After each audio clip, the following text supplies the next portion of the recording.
39 годишен скопјанец со години е дел од групата која ги чека камионите од комуналните предпријатија да го изфрлат ѓубрето во неговите раце.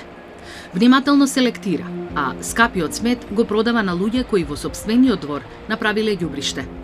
Во светот ѓубрето вреди милиони, но за дивите собирачи е помалку и од 10 евра дневница.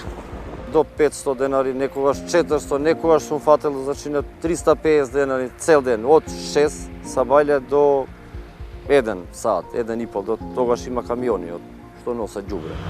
Не се плаши од физичка работа, но достоинството му е важно. Ја без работа, брат ми без работа, татко ми без работа, оди моли кај некој со партиите, те онадува, те врзат. Не се срами од тоа што го работи, но се крие од државата зашто неговиот начин на опстанок е против законот.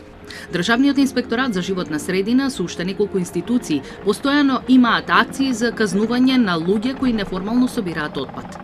На 14 и 15 втори со МВР, Бирото за јавна безбедност, УЈП, Државниот пазарен инспекторат, во која што се спроведува инспекцијски надзори на отпадите, при што се направија 68 воредни инспекцијски надзори во правни субјекти и физички лица кои што постапуваат со отпади во 12 македонски градови. Казните остануваат само на хартија со години, бидејќи државата не може да им наплати на прекршителите на законот кои немаат лични податоци, лични документи и не се дел од системот и се социјални случаи. Од Министерството за животна средина, кое е задолжено да го решава проблемот со отпадот, вела дека новиот план за изградба на санитарни депонии ќе им помогне на општините, но и ќе ги тргне дивите собирачи од ѓубриштата. За мене единствено решение е да се изградат санитарни депонии кои што ќе ги обслужуваат регионите и во паралелно со тоа да се затворат старите општински депонии кои што де факто не се по ЕУ стандардите. Само на таков начин овие граѓани нема да пристапуваат, тие мора да се интегрираат некако на друг начин во системите за управување со отпад. Планирана е изградба на неколку трансфер станици кои што ќе ги прибираат, рециклираат, а она што нема да може да се реупотреби ќе оди на депонија, велат од Министерството.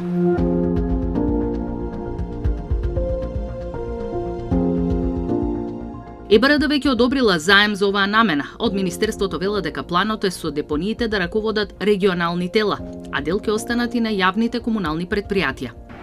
Антикорупцијска комисија одамна го следи мирисот на ѓубрето, но за нив новиот план на Министерството за животна средина многу смрди. Бев скептичен и се прашував по што ќе се разликува ново создаденото јавно предпријатие од другите јавни предпријатија, кога знаеме веќе што ни се случува со јавните предпријатија, со големи загуби работат, не функционираат како што треба, со блокирани сметки, со судски минимуми по судски решенја. Година дена закаснија со почнувањето, а требаше првата фаза да се изведува 2020, па се до 2026 да се стигне до селектирање бар на отпад, ако ништо друго. А рециклирање тоа веќе изгледа дека е оставено по страна, бидејќи е невозможно. Веќе нема таков капацитет. Ваквиот сомнеш Бајрами го подкрепува со последниот случај кога кусо време по формирањето заедничкото предпријатие Русино Полок, кое стопанисува со регионалната депонија, извести дека е пред банкрот и затворање.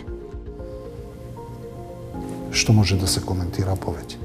Надеж дека државата ќе воспостави регионален систем за управување со отпад по европски стандарди даваат правилата за заем на ЕБРД. Тие имаат контролни механизми како им се спроведуваат проектите што ги финансираат. Но со тоа, проблемот на 39 годишниот скопјанец кој вади леп од ѓубрето само ќе се дислоцира и ќе чека нов план за решавање на низата проблеми со кои живее.